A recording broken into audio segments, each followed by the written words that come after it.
Amaro, faço parte aí da Comissão de Direito Previdenciário da UASA, coordenadora de eventos. Fico muito agradecida aí com a companhia de vocês nessa noite, para a gente bater um papo, né, sobre a estrutura da petição inicial nos benefícios de incapacidade. Garanto e acredito que vocês gostam muito de previdenciário e escolheram estar aqui conosco nesta noite. É uma grande incógnita, né? Como fazer a minha primeira petição, né? Aí a gente fica meio com medo, receoso de como começar a fazer as nossas petições no direito previdenciário, principalmente na parte de benefícios, ou seja, hoje aqui a gente vai dar uma esmiuçada de como é que a gente pode começar a fazer a nossa petição inicial, tá? Para isso, eu trouxe aqui para vocês um mapinha mental para vocês começarem a, de fato, aprender a estrutura da petição, ok? Primeiramente, a petição inicial, né, como vocês já sabem, é o primeiro ato da nossa formação no processo judicial. Trata-se do nosso pedido escrito, onde a pessoa apresenta a sua causa na justiça. Então, onde a gente leva os juízes as informações necessárias para a análise do direito. Então, é um pedido com palavras técnicas, com fácil interpretação, precisamos ter clareza e transparência no nosso pedido, né, na nossa introdução. Para isso, a gente vai começar a esmiuçar aqui. Vamos lá. Eu trouxe aqui, vamos lá. Deixa eu compartilhar a tela com vocês. Vamos lá.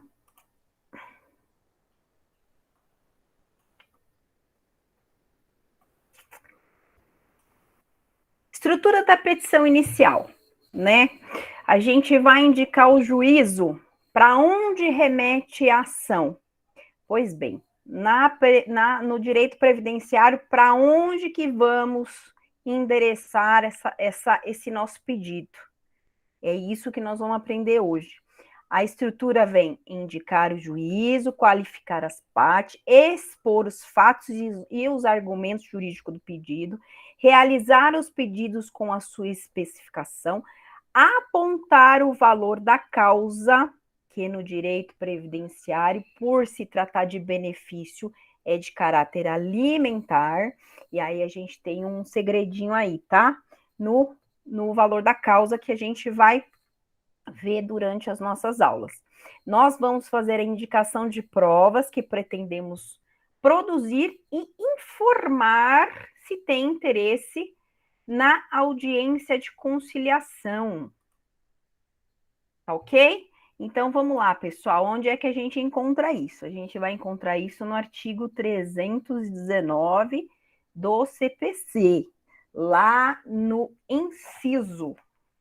No inciso primeiro, a gente vai esmiuçar onde é que a gente vai dirigir o nosso pedido. Vamos lá. Alguém de vocês tem dúvidas sobre os endereçamentos? Pessoal, vocês estão me ouvindo? Todo mundo quietinho? Oi? Vamos lá. O endereçamento. Vocês estão ouvindo? Está todo mundo quietinho? Sim, doutora. Ah, então tá bom. Qualquer dúvida pode levantar a mão, tá? Se eu me fizer, não me fizer clara, pode perguntar que eu tô aqui para dirimir as dúvidas, tá bom? Tá bom, obrigada. Então, vamos lá. Artigo 319. Posso fazer uma pergunta ou fazer uma colocação aqui? Pode. É que nós que estamos em São Paulo, a gente tem a impressão que tudo tem aqui, né? Só que às vezes a gente vai para outras comarcas aqui na Grande São Paulo e às vezes não tem justiça federal lá. E às vezes Vamos tem a chegar lá. Justiça Federal Eu que preparei atende. isso para vocês. Eu preparei isso para Preparou? vocês, Porque eu sei tá? que tem lugar que faz uma pesquisa que fala exatamente aonde que tem para onde que vai daquela comarca, quem é a comarca que atende. Isso. Ah, então beleza. Bem Desculpa aí te lembrado. A gente vai interromper. falar Segue um o pouquinho baile. agora no endereçamento, tá bom?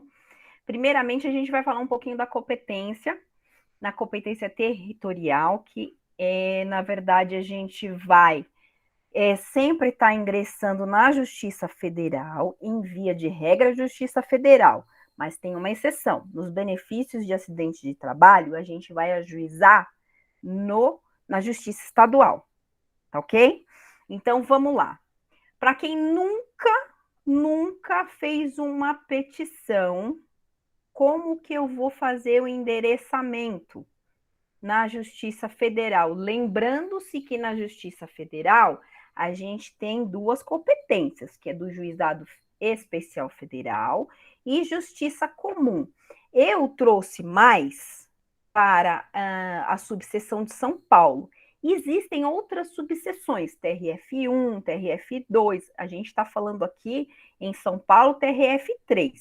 Depois a gente, se vocês quiserem, a gente traz aí das outras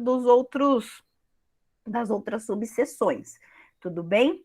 Na Justiça Federal, no Juizado Especial, é até 60 salários mínimos. Como é que a gente vai fazer o endereçamento? Vamos endereçar ao excelentíssimo senhor juiz federal da vara do Juizado Especial Federal da subseção de São Paulo. Então, esse é o endereçamento correto para o Juizado Especial Federal.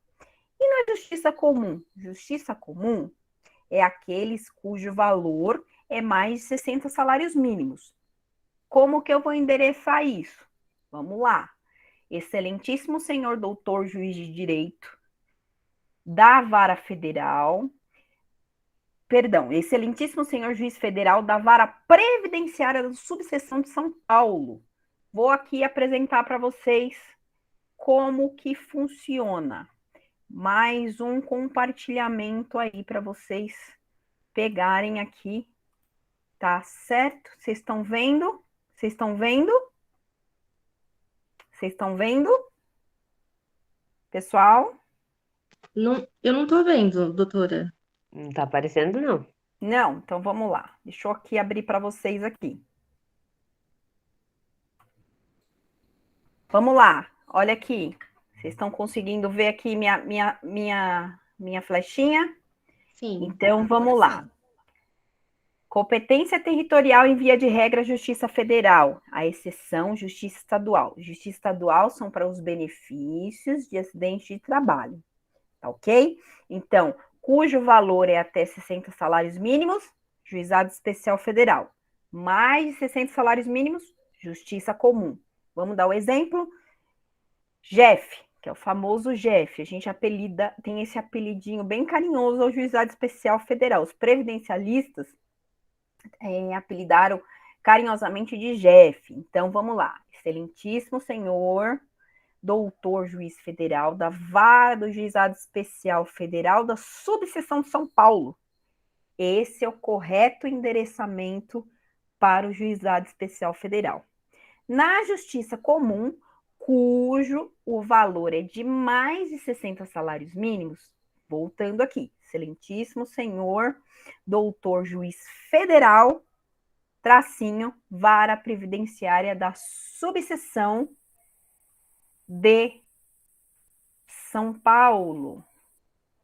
Até aqui, dúvida? Dúvida, Não. pessoal? Ninguém está com dúvida, então vamos para frente. Mas existe aqui, pessoal, um conflito de competência aonde a doutora Sandra chegou e comentou conosco. Quem é previdencialista tem que prestar bem atenção que existem os precedentes dos tribunais superiores. Geralmente, quem quer seguir a carreira de previdenciário tem que estar antenado nos precedentes. Então, vira e mexe, a gente vê uma uma colenda de julgados. E teve aí um precedente de conflito. Porque aonde não há comarca federal, não tem a subseção, aonde que se propõe? Se propõe na vara civil, mesmo sendo de competência federal. E aí, o que foi que aconteceu? Com a nova emenda 103, existe esse conflito. Por quê? Agora foi colocado aí um parágrafozinho que toda vez que houver um conflito de competência, só poderá ser ajuizado na comarca onde a distância for de 70 quilômetros. Por exemplo, tem uma cidade chamada Itapira. Ela é da comarca de São João da Barra. E ela fica a 90 quilômetros. Itapira de São João da Barra. Então, competência São João da Barra. Só que o advogado foi lá e colocou na vara civil. Por quê? 90 quilômetros. E o que aconteceu? Deu conflito porque o juiz se julgou incompetente para processar esta ação. E disse que a vara seria de Botucatu. Pois bem, subiu-se esse processo e aí o STF, através do tema 820, já deliberou sobre o tema, tá certo? Então, cuja comarca não tiver vara federal, tá certo? É artigo 109 da Constituição, parágrafo 3º, e agora tem lá uma vírgulazinha. Vai ser delimitado cuja a distância seja 70 quilômetros. Tudo bem? Caso contrário for maior a distância, será na vara civil. Previdencialistas, estudem os precedentes, os temas acerca do que vocês forem trabalhar. Porque o previdencialista, ele tem que estar antenado, porque a nossa discussão de direito previdenciário, ele é muito amplo. Então, tem muita dúvida. Muita dúvida, então sobe direto. Por isso que, às vezes, a gente tem aqueles precedentes. Vamos lá, tem uma pergunta aí. Zilma? Oi, doutora, boa noite. Boa noite. No caso, quando a gente faz vara única, e aí você manda para civil, se você pode ter a opção de mandar, mesmo que tiver alguma mais próximo da sua casa, por exemplo, se eu vou mandar para uma vara civil e é vara única, então ela não é própria, né? Não é federal. Eu tenho duas opções. Seria a comarca que atende a cidade da pessoa? Ó, vamos lá, eu vou dar uma dica para vocês. Toda vez que vocês tiverem dúvida sobre a competência, sempre dá uma olhadinha lá, depois eu vou disponibilizar no grupo de transmissão. No site do TRF tem as competências. Então, por exemplo, tem lá a subseção de registro. Registro, ele vai abarcar algumas cidades. Iguape, Miracatu, Cajati. E aí, o que acontece? Lá não tem vara federal. Se ultrapassar, Cajati ultrapassa, vamos supor, 70 quilômetros de registro, você pode escolher a sua competência, ou registro ou a vara civil. As duas são competentes. Contudo, se for menor que 70, é obrigatório, porque a competência é delegada. Ou seja, é na vara federal. Tudo bem? Dúvidas? Sim, obrigada. Conseguiu pegar? Peguei sim, obrigada. Legal. Então, voltando aqui. No artigo 109 da Constituição, lá é o que a gente pega a competência. Lá fala que as causas que versam a União, entidade autárquica, empresa pública federal, que forem interessadas na condição de autoras, assistente e oponente, exceto falência, as acidentes de trabalho sujeita à Justiça Federal e à Justiça do Trabalho. Ou seja, isso se chama competência delegada, tá? Então, que for causa, união, entidade autárquica, empresa pública, onde elas forem como autora, réu e assistente, é automaticamente Justiça Federal, ok? Aí, vamos lá. Tem o parágrafo 3º da Constituição que fala: a lei poderá autorizar as causas de competência da Justiça Federal em que a instituição de previdência possa ser processada e julgada na Justiça Estadual quando a comarca do domicílio do segurado não for sede de vara federal. Foi o que a gente falou. Só que aí com a emenda 103 de 2019, agora foi aonde delegou essa distância de 70 quilômetros. Ou seja, toda vez que vocês tiverem uma dúvida aonde vocês vão propor ação, lá no site do TRF, tem lá um linkzinho que mostra as principais cidades e qual é as cidades que vão estar junto à sua comarca. Dá sempre uma olhadinha lá. São Paulo, por exemplo, tem a Grande São Paulo e tudo mais. E aí a gente vê, por exemplo, assim, vamos lá, Jacareí, que é Grande São Paulo. Tem 70 quilômetros. Se for 70 quilômetros, competência GF de São Paulo. 71 quilômetros, você já pode ajuizar na vara civil. Ela é competente para isso. Aí você argui nas suas preliminares, no artigo 109, e quer que seja processado na cidade onde for onde tiver domicílio beneficiário. Tudo bem? Dúvidas acerca ao endereçamento na Justiça Federal? Pessoal? Não, Dúvida? sem dúvidas. Tem muita gente quietinha aí que eu não tô ouvindo, estão só eu preciso aí do pessoal interagindo aí, porque senão eu vou pensar que estou falando sozinho. Vamos lá. Vamos passar um pouquinho para a Justiça Estadual. Justiça Estadual, elas versam os benefícios de acidente de trabalho. Como que eu vou endereçar isso? O endereçamento da Justiça Estadual. Vamos lá. Excelentíssimo senhor, doutor, juiz de direito da Vara de Acidentes de Trabalho do Foro Central. Tudo bem? Então, bem. tudo que versar acidente de trabalho que tiver de comarca de São Paulo, Foro Central. Tudo bem? Tudo bem. Sim. Então, vamos lá. Sim, tudo bem. Ó, eu até fiz, agora eu vou fazer uma perguntinha.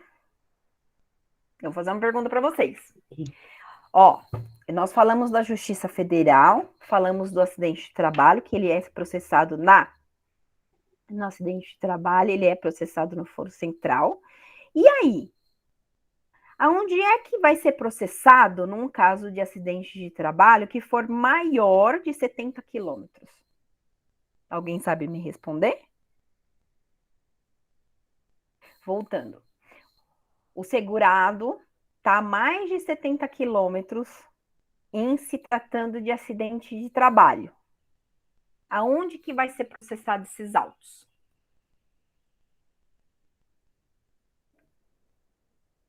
Dou-lhe uma, dou-lhe duas. Ninguém vai responder, eu vou chamar alguém aqui aleatório para responder. Ó, vi aqui, ó. Claudiane, no seu endereço, na sua comarca, vara civil ou vara federal? Dou-lhe uma. Claudiane, isso mesmo, na vara civil. Então, toda vez que for de competência de acidente de trabalho, tá? Cuja residência for maior que 70 quilômetros, é na vara civil. Até aí, pessoal, tudo bem? Sim. Então, vamos lá. Qualificação. A qualificação é a coisa mais fácil do mundo. E vocês já devem estar carequíssimos de saber e carequíssimos de estarem fazendo em qualquer tipo de petição. Então, o que acontece? Vamos lá. É o nome, prenome, o estado civil, a existência de união estável, ou se casado, ou seja, seu estado civil, profissão, número do CPF, se tratar de pessoa jurídica, cadastro nacional de pessoa jurídica, domicílio, residência do autor e do réu e o endereço eletrônico, tá certo? Então, a gente não pode esquecer, na qualificação, principalmente do autor, o endereço eletrônico. Vamos lá. Doutora, eu esqueci de alguma coisa dentro da minha qualificação, esqueci de pôr o e-mail, e aí? Dependendo do juiz, o juiz vai mandar você emendar a sua peça, tá ok? Para que vocês completem e formem o requisito que está lá, no artigo 319 do CPC. Então, nome, sobrenome, nacionalidade, profissão, estado civil, RG, CPF, se tratando de pessoa física, e pessoa jurídica, o CNPJ, endereço completo com CEP e o endereço eletrônico. Isso é muito importante agora no nosso novo normal, que é através disso que nós vamos ter as nossas audiências de videoconferência. Então, nunca esqueçam disso. Hoje, o endereço eletrônico ele é tão importante, muito importante na qualificação. Caso não tenha, o juiz poderá vir a mandar a vocês emendar a peça ou mais para frente no andamento, na instrução probatória, ele vai pedir o e-mail. Mas já coloquem logo na sua qualificação. Tudo bem? Até aqui? Tudo bem. Tá, eu vou aqui compartilhar com vocês um pedacinho de uma inicial do nosso escritório, para vocês entenderem como é que funciona essa qualificação, tá certo? Vamos lá.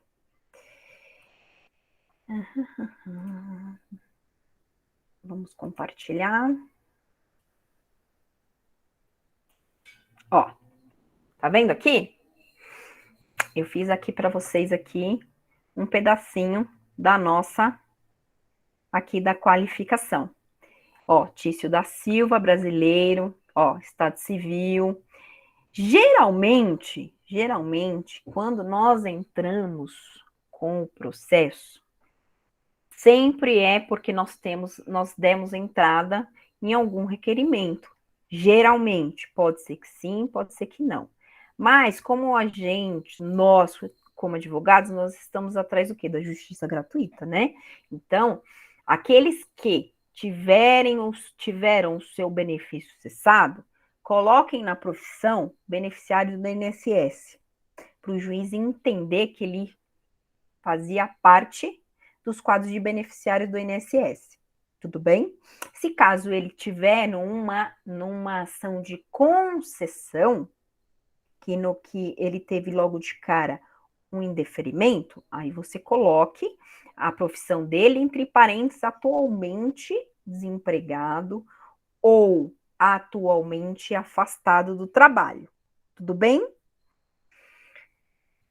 Aí aqui nós vamos dar o nome à nossa ação e em face do Instituto Nacional de Seguro Social, INSS, qualificando o INSS, a autarquia federal, na pessoa do seu representante da Procuradoria Federal, tá bom? Da autarquia previdenciária, situada. Esse endereço que eu coloquei é o endereço das demandas judiciais de São Paulo. Então, todos os processos do Estado de São Paulo, eles são remetidos para esse endereço. Se vocês quiserem copiar, vai ser de grande valia, tá bom? Sempre vai para as demandas judiciais, tudo bem? Fica na rua Coronel Xavier de Toledo, 290, na República, São Paulo, CEP 010-37-000. Essa é a qualificação do INSS. É praticamente uma qualificação que não vai mudar. Tudo bem? Pessoal? Tudo bem. Falem comigo. Vocês precisam falar comigo. Preciso ouvir a voz de vocês. Vamos lá. Chegamos na parte mais legal. É o nome da ação.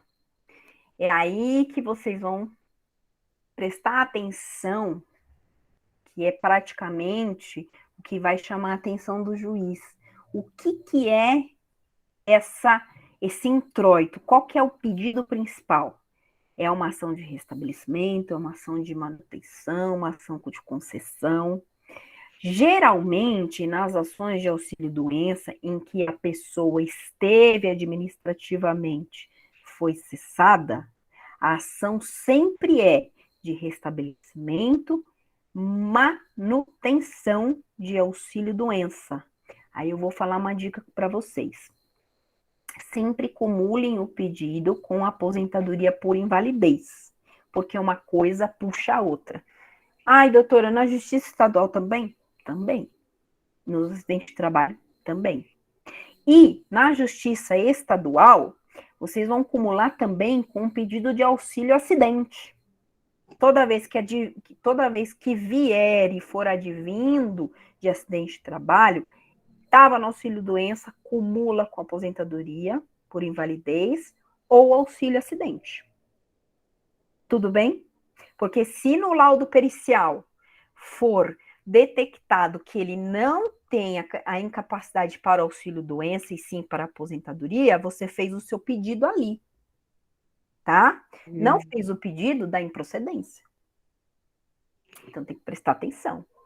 Ele foi para o laudo pericial, eu fiz o pedido só para auxílio-doença, e aí o seu laudo pericial foi para aposentadoria por invalidez, você perde o processo, por falta de pedido. Porque isso é os requisitos da ação. Tudo bem? Então, toda vez cumule o pedido. Na Justiça Federal e na Justiça Estadual, inclusive. Mas, doutora, por que... eu mesmo estou fazendo as perguntas para vocês, porque ninguém está me perguntando nada, né? Então, significa que vocês estão prestando atenção. Toda vez que vocês cumular o pedido também com auxílio-acidente, porque no laudo pericial pode vir a dar o auxílio-acidente. Porque ele sempre vai ser precedente de um auxílio-doença ou aposentadoria por invalidez, desde que haja a sequela, a perda da função em razão do trabalho. Então, sempre cumulando pedidos, os benefícios de incapacidade. Porque, repetindo, se no laudo pericial der algo que não tiver no seu pedido, improcedente. Tudo bem até aqui? Sim. Então, tá bom. Sim, prossiga. Vamos lá, agora a gente vai falar um pouco. Tudo sob controle. Então, tá bom. Vamos lá. Então, nós vamos falar agora dos Doutora, top 5 do INSS, né? Doutora Camila, a mão da Zilma está levantada aqui. Não sei se ela já falou. Se ela esqueceu A Zilma, tá com a mão levantada? Não, acho que eu esqueci de abaixar mesmo. Tá tranquilo. Tô meio lenta com esse negócio de internet, gente. Desculpa. Alguma pergunta? Não, né? Então, Não, tá depois eu vou tranquilo, fazer uma obrigada. prova de chamada oral aqui para vocês. Vou fazer chamada oral, hein? Que todo mundo está prestando atenção. Vamos lá.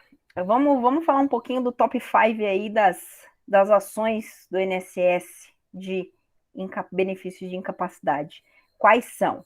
Auxílio doença, aposentadoria por invalidez, auxílio doença acidentário, aposentadoria por invalidez acidentária e auxílio acidente. Esses são os temas mais top que o INSS leva. Nós sabemos que o INSS é o maior réu do Brasil. Então, e os benefícios de incapacidade também. É um tema bem chatinho para o INSS, por isso que é alta gama de indeferimento, pois o tema é muito discutido na justiça. O top 5 aqui são esses assuntos de auxílio doença, aposentadoria por invalidez, aposentadoria por invalidez acidentário, auxílio acidente e auxílio doença acidentário. Os 5 principal. Tudo bem? Até aqui? Tudo certinho. Legal. Ok, tudo certo. Agora a gente vai chegar no melhor do nosso curso, é onde a gente vai fazer a exposição dos fatos, dentro da nossa petição inicial. Para isso, eu não estou sendo paga, mas façam o curso do professor Paulo César Neves, porque vocês vão apresentar e vocês vão aprender a fazer a exposição dos fatos. A exposição dos fatos, ela tem que estar tão bem clara, tão bem objetiva, que quando o juiz for ler a sua petição, ele vai entender o que está acontecendo, ele vai fazer a comunhão com os documentos, ali a grande chance de você ter o deferimento da sua tutela antecipada, tá? Geralmente, a tutela antecipada, ela é deferida, tá bom? Para os benefícios que foram cessados. Vamos lá, tem uma mãozinha aqui. Oi, aberta. sou eu, doutora Maria Camila. Pode repetir, fazendo favor, qual é o curso e o autor? Quem faz? O curso do É um professor livro? Paulo César Neves.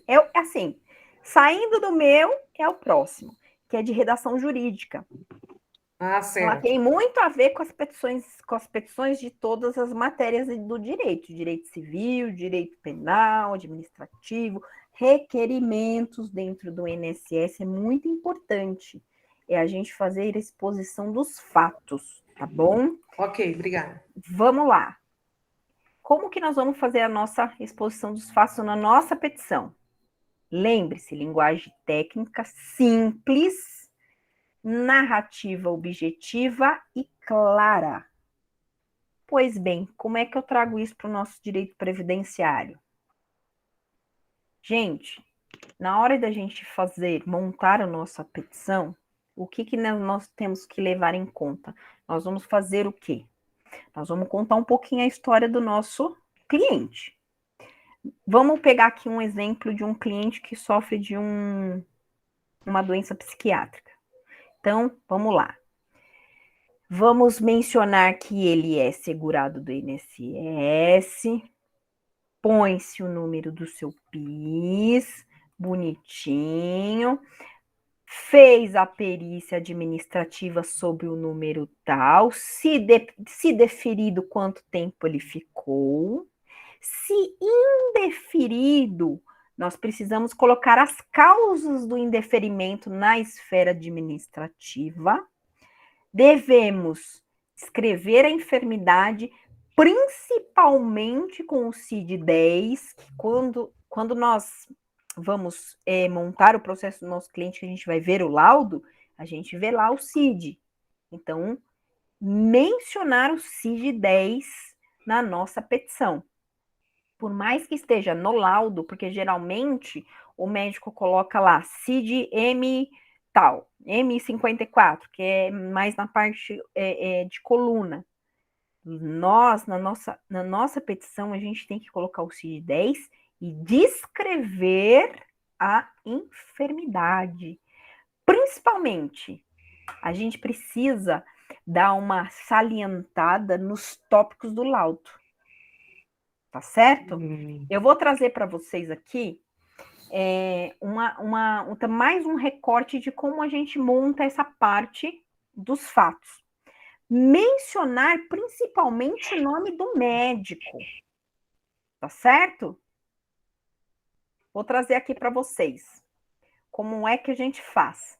Outra coisa muito importante na hora da exposição dos fatos, que eu acho muito importante, e isso aí leva à clareza da leitura.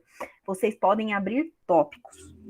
Vocês vão fazer uma breve exposição dos fatos, abre os tópicos, por exemplo, da perícia administrativa. Você vai contar um pouquinho do seu cliente, a enfermidade, o médico que laudou, põe na sua petição, aí você vai abrir um tópico e vai contar um pouquinho do que aconteceu na perícia administrativa. Isso é importante porque você vai clarear a leitura do juiz. Tudo bem? Eu vou apresentar aqui para vocês um slide de como fica, tá ok? Aqui é um caso concreto do nosso escritório que fizemos e obtivemos êxito. Vamos lá. Olha aqui. Eu fiz o dos fatos, contei um pouquinho, né? E aí eu abri aqui o tópico da perícia administrativa. Aqui era uma cliente que ela passou pela perícia e o nobre perito não fundamentou. Toda vez que vocês pegam uma carta de comunicação, pode perceber que ali só fala assim, não consta não consta incapacidade. Aí o que acontece? Isso é uma fundamentação?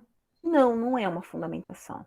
Na verdade, o perito ele não fundamenta na carta de comunicação, ele só coloca assim, não tem, ele tem a capacidade para voltar a trabalhar amanhã. É assim que funciona. Então, vocês têm que ser breve na escrita de vocês. Tudo bem? Conte como é que foi, converse com o seu cliente, como é que foi essa perícia. Como que foi? Tudo bem? Então, às vezes a gente dá aquela agulhada dizendo que o médico não fez a perícia como deveria ser. E, logicamente, tem que ser indiciado pelo Código de Ética de Medicina. Logo, mais para frente, a gente vai falar um pouquinho disso também, nas próximas aulas. Então, assim, toda vez que vocês fizerem a exposição dos fatos, vocês, para uma leitura clara, vocês abram tópicos. E é a forma de como nós vamos conversar com o juiz. O êxito na tutela, pode ter certeza, toda vez que você faz uma exposição bem clara, bem objetiva, o juiz, ele olha com outros olhos. Tudo bem? Tudo bem, pessoal? Tudo jóia. Joia. Aí, Ok. falei para vocês lá atrás como é que a gente faz para poder mostrar para o juiz da linguagem bem clara e transparente. Falei para mencionar o CID, certo? E vou falar uma coisinha aqui, vou dar uma dica para vocês. Olha só o que a gente usa nas nossas petições. Mas aqui, vou dar uma compartilhada aqui. Olha só que legal. Isso também é do nosso escritório. Veja, olha só. A gente descreve o CID 10. Ó, dá uma conversada com o juiz, ó, coloca o nome. Ó, a gente vai lá e dá uma pincelada no laudo médico. Olha, esse nosso cliente já teve uma tentativa de suicídio. O que eu fiz? Ó, dei uma colada aqui, ó. Mostrei para o juiz, eu recortei o laudo. Isso é uma técnica na petição inicial que a gente chama de visual law. É uma nova técnica em que o juiz ele consegue corroborar os documentos porque o juiz ele não tem tempo para ficar esmiuçando todo o processo, principalmente quando é aqueles processos gigantescos. Essa nova técnica que é trazido hoje, né, que é praticamente uma técnica do novo mundo, esse visual, a gente consegue trazer para o juiz da forma mais lúdica e transparente. A gente recorta alguns pedacinhos das provas que nós temos e reforça o nosso pedido. Então, a leitura do juiz, ela fica menos cansativa. Ele vai ter figuras, vai chamar a atenção dele. Vamos lá aqui, ó. Vou mostrar para vocês. Como eu disse, da técnica do visual law. Ainda estamos na parte da exposição dos fatos, tá ok? Vou trazer mais um slide para vocês aqui. Mais um slide. De como é que... Conseguem ver? Olha só. Essa aqui é um corpo de uma petição. Ó, eu sempre dou aquela abertura de tópicos e mostro para o juiz para a leitura dele não ficar tão pesada. Aqui, nesse caso, era um caso de falta de recolhimento, pois o nosso cliente, ele trabalhava registrado, mas a empresa não recolhia. Ele teve um AVC, nós fomos obrigados a entrar com uma ação trabalhista para o reconhecimento de vínculo, mas espera aí, doutora, a carteira de trabalho está anotada. Sim, ela está anotada, mas toda vez que a gente não tem o parâmetro, nós não temos o parâmetro de recolhimento, o INSS vai computar um salário mínimo. Então, nós entramos com uma trabalhista, tá certo? Para que a gente possa fazer uma prova de quanto era recolhido, tendo em vista que essa empresa não fornecia contra-cheque. Olha só. Então, nós não tínhamos base para cálculo de recolhimento. Fomos obrigados a fazer isso. Aí, o que fizemos? Colocamos aqui, ó. Printamos a tela, tá certo? Para o juiz entender que, na lacuna dos seus recolhimentos, para que nosso escritório pudesse trazer um parâmetro para que ele possa receber o seu benefício de quanto ele recebia de salário. Tudo bem? Até aqui? Pessoal? Oi? Sim, Então, sim, tudo bem. Ok. Boa noite até aqui, tudo em ordem. Vocês compreenderam mais ou menos a estrutura da petição até aqui? Vocês estão pegando legal? Sim. Então tá joia. Então vamos lá. Recapitulando aqui, toda vez que vocês fizerem a exposição dos fatos, linguagem clara, objetiva e técnica. Abram os tópicos para o juiz, tá? Abram os tópicos, conversem, escrevam da melhor forma, da forma mais fácil que tiver. Ai, o juridiquês está fora de moda. Vou falar para vocês que hoje o juiz, ele prefere ter uma leitura básica, porque o nosso processo, a nossa petição inicial é que vai dar ao sucesso da nossa demanda. Então, nós temos que prestar atenção naquilo que escrevemos logo de primeira, na petição inicial, para que possamos, lá na frente, dentro do caminho processual, obter êxito na causa. Tudo bem até aqui? Sim. Então tá. Hoje nós vamos terminar nossa aula até a exposição dos fatos. A próxima a gente vai falar um pouquinho sobre o fundamento jurídico do pedido. Nós vamos esmiuçar um pouquinho sobre as leis. Tudo bem? Nós vamos falar sobre as leis, as normas, jurisprudência, enunciados, súmulas e os pedidos, o valor da causa e se há interesse em audiência de conciliação ou não.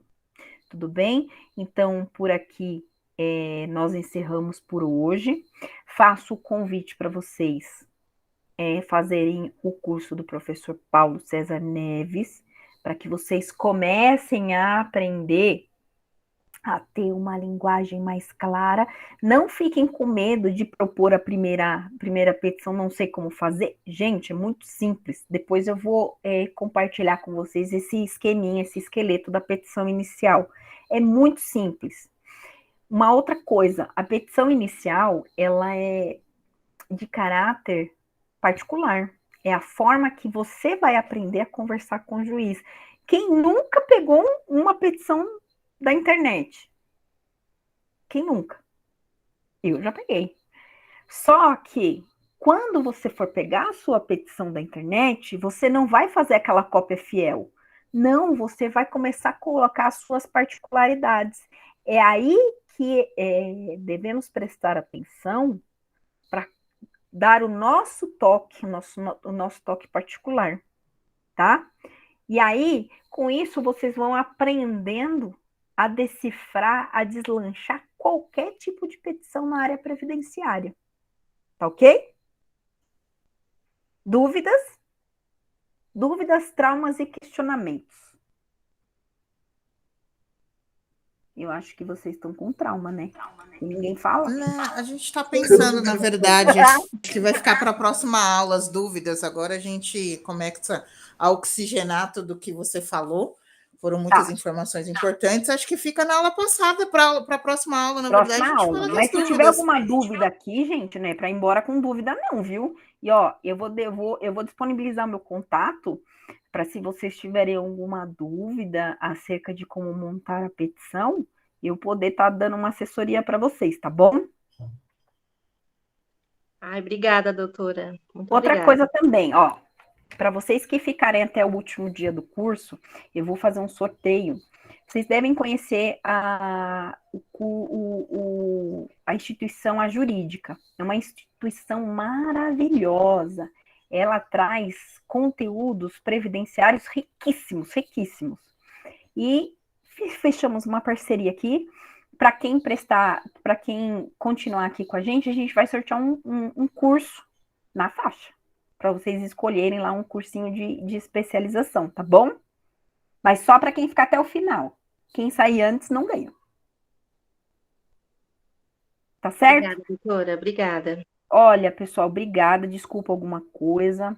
A nossa aula é simples, é bem objetiva. Espero ter alcançado a expectativa de vocês. E até a próxima.